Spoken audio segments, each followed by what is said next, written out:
It's time to refresh your Instagram bio. So in this video, I'm going to show you some of the cool things other accounts are doing that you might like to model for yours.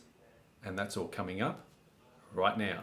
So diving straight into this video we are, and as you can see, there are 4 Instagram profiles or accounts that we're going to use as some examples in this video. And you can also see that I'm showing you this on my desktop computer.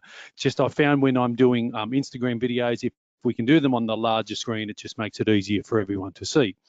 Because this video is all about some of the best practices that we all should be looking to include when we're starting our Instagram journey and setting up our account and profile, or maybe we're looking for a refresh, and that's what this video is all about. So tip number 1 I want everyone to focus on, it's all centers around your profile image. So top left, we can see this is the profile of Gary Vee, the international superstar, and he's doing everything well on his profile, but I'm just going to focus on his profile image at the moment. What you want to do is try and make it a photo image of yourself or your business logo, but fill the space as large as possible. Zoom in so you can see the see the white of your eyes, the smile on your face, the colors in your business logos. Don't make the background cluttered. You don't want a picture of you standing next to a boat or at a wedding or with your dog.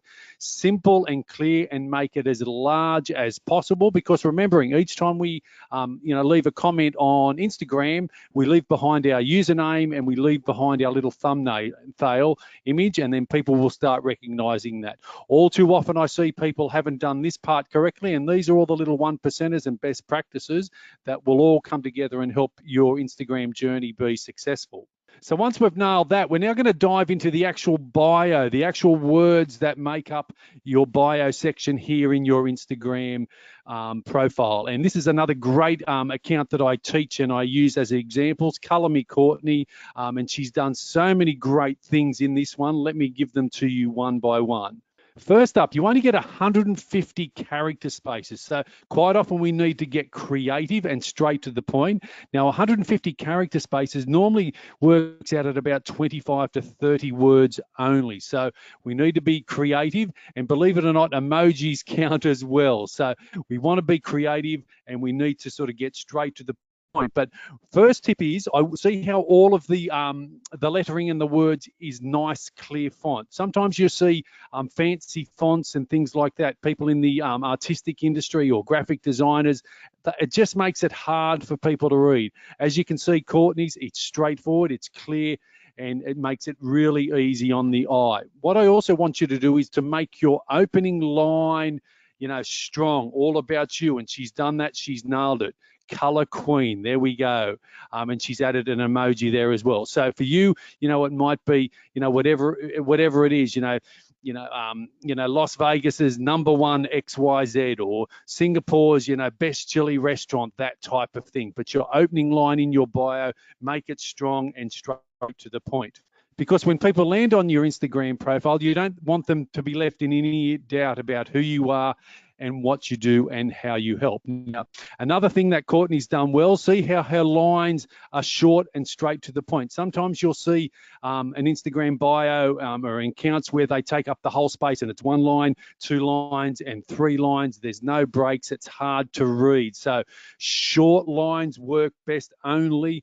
Single sentences, that type of things. Now, maybe you can use the odd cap. She's used the capital letters here in the word flavors, but again, sort of trying to steer away from having everything capitals. It just makes it a little bit more harder to read when people are scanning. And another simple thing she's done well, she's utilizing emojis. They draw the eye's attention. Color Queen, creator, host, and mentor, here to make you smile. Monthly themes and flavors. See how all of that flows quite easily. So not too many emojis. They tend to look better here at the front. You can use them here at the end of your sentence.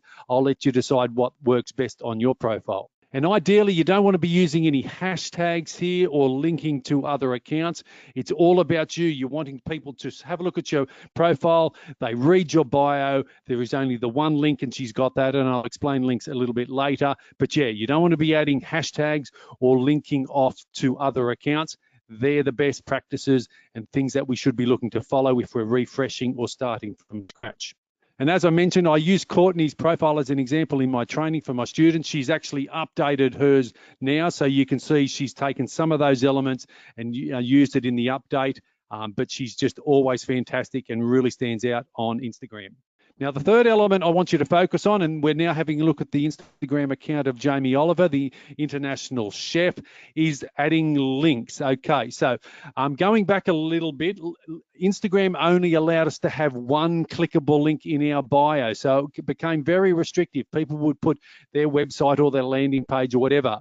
A company came out called Linktree, and they allowed you to put one link. When you clicked on that, up popped more links. So that's actually changed now because Instagram now allow us to have multiple links up to 5. So this is, you'll see on a lot of the old, I suppose not old accounts, but people who haven't refreshed, you might see the Linktree link, and when you click on that, up pops a menu of other links. Or if we go back to the Gary V profile, you can see he's got one link here, linking to somewhere, maybe it's an offer or one of his events, and you can see you've got 2 more. So when you click on that, a menu pops up and you now get up to 5 links. So make sure you add a link to your website, your landing page, your offer. Even have a link. Click here to buy now. Don't get people to sort of have to jump through too many hoops to actually buy from you. Now, the next part of your bio and your profile I want you to focus on is the highlight section. Now, this is a travel blogger account I just stumbled across recently. I don't know too much about them, but it's very simple. They've activated the highlight section. You can see how prominent they are. What they do is they allow, when you click on that, it takes you to more content. The idea is that people can consume more of your content without having to scroll too far, without having to click too far. One of the best practices here is you don't want to make the the thumbnail, the wording under the thumbnail too long. They've kept them nice and short. You definitely don't want to have any emojis listed here as well or added here as well. And put your best content, your first, second, and third, and fourth, and fifth, put your best content up front. So when people are scrolling on your profile, they see your profile image, they've read your bio, they come to your highlights, it makes it easy for them to click and they start engaging with your profile as soon as possible. And showing you an example, when we click on one of these highlights, it opens up lots of more content for us to tap, to scroll, and to start consuming.